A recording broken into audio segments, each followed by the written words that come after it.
Hi guys, कैसे हो आप सब। आई होप अच्छे ही होंगे। फिर से स्वागत है आपका अपने नए वीडियो के अंदर। आज हम बात करने वाले हैं MPPNST की काउंसलिंग के बारे में। जैसा कि आपको पता है कि MPPNST की काउंसलिंग के सिलसिले में हम लगातार मुहिम चलाए जा रहे हैं। उसी मुहिम के अंदर एक और न्यू वीडियो आपके लिए पेश है। हम वीडियो शुरू करने से पहले आपको एक चीज़ ज़रूर बता देते हैं कि इस वीडियो को पूरा ज़रूर देखना, आपको ज़रूर नई जानकारी मिलने वाली है। यहाँ से लेकर के यहाँ तक पूरी कंप्लीट जानकारी मैं आपको देने वाला हूँ।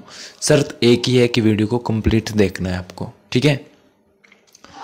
कि सबसे पहली तो बात यह है कि 9 सितंबर से लेकर 20 सितंबर तक नहीं 20 दिसंबर तक क्या क्या हुआ था, क्या क्या घटनाएं हुई थी, उन सब के बारे में आपको मैं एक एक करके बताने वाला हूँ। तो बने रहिए हमारे साथ। और यदि आप चैनल पर नए हैं तो चैनल को सब्सक्राइब जरूर करें, और वीडियो यदि आपको पसंद आता है तो लाइक ज़रूर करें। देखिए, हम बात करने वाले हैं बैठक ली गई थी कब कब, क्या निर्णय लिया गया, काउंसलिंग क्यों नहीं हो रही, कौन करवाएगा काउंसलिंग, 15 जनवरी लास्ट डेट है। इनकी संपूर्ण जानकारी है वो मैं आपको इस वीडियो के अंदर देने वाला हूँ।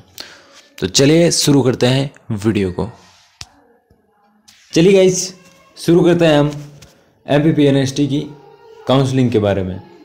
देखिए, इससे पहले मैं आपको एक बात बता देता हूँ। काउंसलिंग के बारे में तो हम बात करेंगे ही, लेकिन मामला क्या है उसके बारे में बात करने वाले हैं। किसी भी चीज़ की हिस्ट्री अपने को पता होना बहुत ज़रूरी है, और मेरे को पूरा पता है कि आपको हिस्ट्री पता नहीं है, ठीक है। तो हम आपको वही चीज़ बताने का प्रयास कर रहे हैं जो आप मेरे हिसाब से नहीं जानते हो। सबसे पहले हम बात करने वाले हैं कि 2022 से पहले MP के अंदर 700 के लगभग नर्सिंग कॉलेज है वो चलाई जा रहे थे, ठीक है। अब 700 कॉलेज में से कुछ कॉलेज तो गवर्नमेंट थे और कुछ कॉलेज प्राइवेट थे। अब बात यह है कि गवर्नमेंट अपने हिसाब से चल रही थी, जो भी कॉलेज है या संस्थाएं हैं वो अपने हिसाब से चल रही थी, लेकिन जो प्राइवेट कॉलेज हैं उनको कुछ ज़्यादा ही धन कमाना था, तो इसीलिए उन्होंने भ्रष्टाचार शुरू कर दिया, ठीक है। अब देखो, एक सभ्य कॉलेज या योग्य कॉलेज के लिए मतलब क्या क्या चीज़ें होनी चाहिए, क्या क्या ऐसी चीज़ें हैं वो होनी चाहिए कॉलेज के अंदर। तो सबसे पहले लाइब्रेरी होनी चाहिए, ठीक है, और अच्छे प्रशिक्षक होने चाहिए, यानी जो भी शिक्षक पढ़ाते हैं टीचर, और मैनेजमेंट अच्छा होना चाहिए, और लैब होनी चाहिए, ये सब चीज़ें होनी चाहिए, ठीक है। तभी उस कॉलेज को जो भी INC है या जो भी यूनिवर्सिटी है मध्य प्रदेश की, उसके द्वारा नर्सिंग की मान्यता प्राप्त होती है।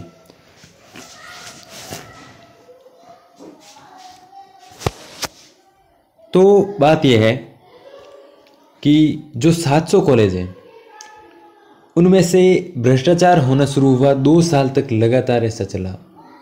2 नहीं 4-5 साल से, ठीक है, 4-5 साल से ऐसा चल रहा था। तो उसके बाद में कैसे ही कैसे करके गवर्नमेंट तक ये बात पहुंच गई, और बात CBI तक पहुंच गई, ठीक है, CBI तक पहुंच गई। CBI जांच हुई कॉलेजों की।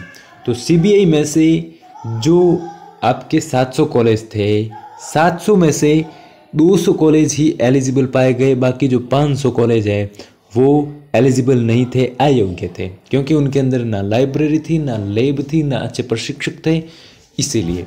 अब बात यह है कि गवर्नमेंट, इन जो कॉलेज हैं इनकी CBI क्यों हुई, या ऐसे मतलब गवर्नमेंट को क्या तकलीफ थी।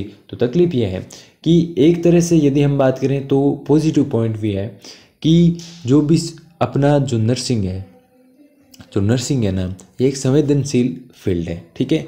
इसके अंदर क्या होता है कि उच्च कोटि का प्रशिक्षण होना जरूरी है। अगर उच्च कोटि का प्रशिक्षण नहीं होगा तो बात यह होगी कि जो भी बच्चे होंगे वो ना तो अच्छी स्वास्थ्य सेवाएं प्रदान कर सकेंगे और ना ही किसी को स्वास्थ्य लाभ है वो दे सकेंगे, ठीक है। तो इसीलिए ये जांच जरूरी थी। अब हम बात करते हैं कि हाँ, CBI का मेन मकसद क्या था कि लेक ऑफ प्रॉपर एजुकेशन की कमी अफेक्ट द हेल्थ सर्विसेज, जो आपकी हेल्थ सर्विस है उनको अफेक्ट करती है, ठीक है, चलिए हम बात करते हैं आगे क्या क्या घटनाएं हुई थी। ठीक है, तो घटनाओं की बात करें यानी इवेंट्स की बात करें तो 10 सितंबर तक मामला सब सुलझ गया, आपका एग्ज़ाम भी दे दी, रिजल्ट सब आ गया। उसके बाद में काउंसलिंग के चांस कब थे, जो अक्टूबर का फर्स्ट वीक है ना, उसके अंदर ये चांस था कि काउंसलिंग स्टार्ट हो जाएगी।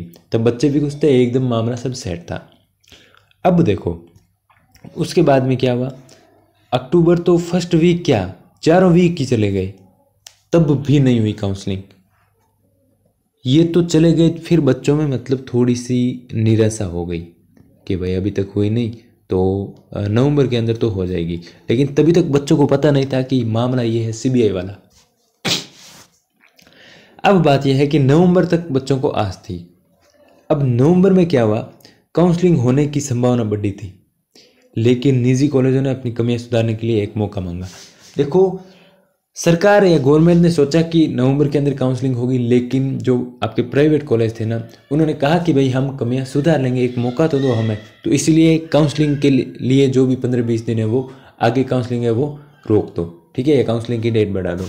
तो बात ही 20 नवंबर तक, 20 नवंबर को भाई काउंसलिंग हो जाएगी ये चीज़ थी, ठीक है, लेकिन 20 नवंबर को भी नहीं हुई। मैं तो सच बताऊं तो 30 नवंबर से पहले मुख्य कोई मेन बैठक ही नहीं ली गई काउंसलिंग से रिलेटेड।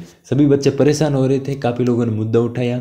इसी कारण 30 नवंबर को आपके जो डिप्टी सीएम है ना, उन्होंने मुद्दा उठाया और मुख्य बैठक ली, जिसके अंदर सभी यूनिवर्सिटी के अधिकारी भी थे, एमपी एमएसयू के भी अधिकारी थे। और जो भी काउंसलिंग का जो मुद्दा है या बीड़ा है वो आपके एमपी एमएसयू यूनिवर्सिटी को सौंपा गया, यही आपकी काउंसलिंग करवाएगी। और जब ये बैठक हुई ना, मुख्य बैठक, इसके अंदर जो आपके डिप्टी सीएम थे उन्होंने कहा कि 15 दिसंबर तक आप सूटेबल कॉलेजों की काउंसलिंग करवाओ और बाकी जो भी कॉलेज बचती है उनकी बाद में काउंसलिंग करवा लेंगे। तो अगर ऐसा करते तो क्या हो जाता, काफ़ी बच्चे पीछे रह जाते, ठीक है, क्योंकि अब देखो 200 कॉलेज, ठीक है, कहाँ 200 और कहाँ 700, कितना कंपटीशन बढ़ जाता। तो एक तरह से देखें तो जिनके कम नंबर है ना उनके लिए प्लस पॉइंट है, लेकिन बाकी बच्चों के लिए ये नेगेटिव पॉइंट है, ठीक है। तो रीज़न एक ही है, काउंसलिंग 100% होगी, ठीक है।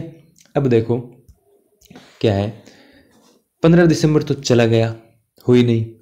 फिर 15 जनवरी लास्ट डेट बताई गई थी कमियां सुधारने के लिए, ठीक है। मुख्य बैठक के अंदर क्या कहा कि 15 दिसंबर तक आपकी सूटेबल कॉलेजों के लिए काउंसलिंग हो जानी चाहिए और 15 जनवरी लास्ट डेट है कॉलेज की कमियां सुधारने के लिए, ठीक है।